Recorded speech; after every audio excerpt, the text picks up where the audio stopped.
வணக்கத்துடன் நம்ம ஒரு தமிழச்சி. இன்றைக்கி நம்ம பார்க்க போகிற ரெசிபி ஈஸியான புதினா புலாவ் எப்படி செய்கிறதுனா வாங்க சேனலுக்குள்ளே போகலாம். தேவையான பொருட்கள்: ஒரு மிக்சர் ஜாரில் ஒரு கைப்பிடி அளவு புதினா எடுத்துக்கிறேன். அப்புறம் காரத்துக்கேற்ப பச்சை மிளகாய் எடுத்துக்கலாம். நான் 3 பச்சை மிளகாய் எடுத்துருக்கேன். இந்த ரைஸ்க்கு காரமே இந்த மிளகாய் தான். அப்புறம் கொஞ்சமாக தண்ணி ஆட் பண்ணி ஒரு பேஸ்ட்டாக அரைச்சி நம்ம இதை எடுத்துக்கலாம். ஒரு கடாயை ஹீட் பண்ணி அதில் நான் 1 டேபிள் ஸ்பூன் நெய் ஆட் பண்ணுறேன்.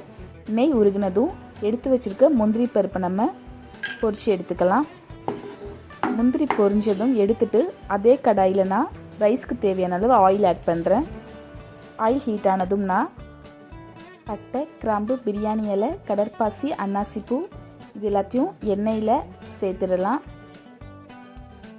இதெல்லாம் வதங்கினோன்னா நம்ம நைஸாக அரிஞ்சு வச்சுருக்க வெங்காயத்தை இதில் ஆட் பண்ணிடலாம்.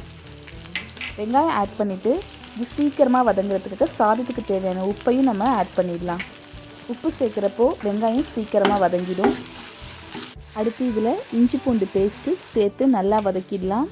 இஞ்சி பூண்டு பேஸ்ட்டோட பச்சைத்தன்மை போகிற வரைக்கும் இதை நம்ம நல்லா வதக்கலாம்.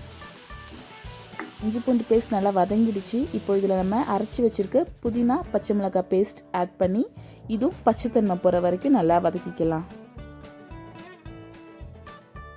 இது நல்லா வதங்கினோன்னே எண்ணெய் இந்த மாதிரி பிரிஞ்சு வரும். அப்போ இதில் நம்ம எடுத்து வச்சுருக்க அரிசி ஆட் பண்ணிடலாம். நான் 200 கிராம் பாஸ்மதி அரிசி ஒரு 15 மினிட்ஸ் தண்ணியில் ஊற வச்சு இதில் ஆட் பண்ணுறேன். அரிசியை ஆட் பண்ணிவிட்டு அரிசியும் சேர்த்து ஒரு தடவை நல்லா வதக்கிக்கோங்க. அரிசியை இது மாதிரி வதக்கிறதுனால சாதம் நல்லா வாசமாக நல்லா குலையாமல் டேஸ்ட்டாக வரும். இது வதக்குனதுக்கப்புறம் நம்ம இதுக்கு தேவையான தண்ணி ஆட் பண்ணிடலாம். நான் 1 கப் அரிசிக்கு 1.5 கப் தண்ணி ஆட் பண்ணுறேன். அதாவது 200 கிராம் அரிசிக்கு 300 கிராம் ஆட் பண்ணுறேன். நீங்கள் எந்த அரிசி யூஸ் பண்ணுறீங்களோ அதுக்கு ஏற்ற மாதிரி நீங்கள் தண்ணி அளந்து வச்சுக்கோங்க.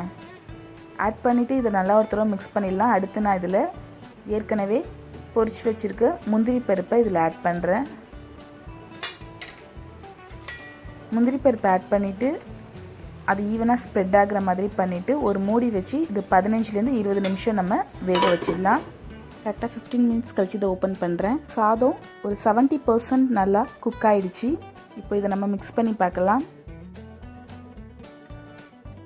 இந்த ஸ்டேஜில் இதை நம்ம இப்போ நல்லா இது மாதிரி அழுத்தி ஸ்டவ்வை லோ ஃப்ளேமில் வச்சு ஒரு 10 மினிட்ஸ் வேக வைக்கலாம்.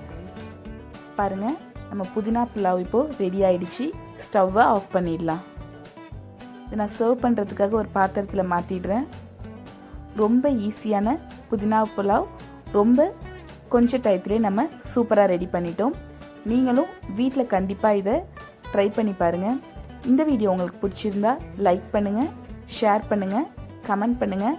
மறக்காமல் நம்ம ஒரு தமிழ் சேனலை சப்ஸ்கிரைப் பண்ணுங்கள். மீண்டும் மற்றொரு வீடியோவில் சந்திப்போம்.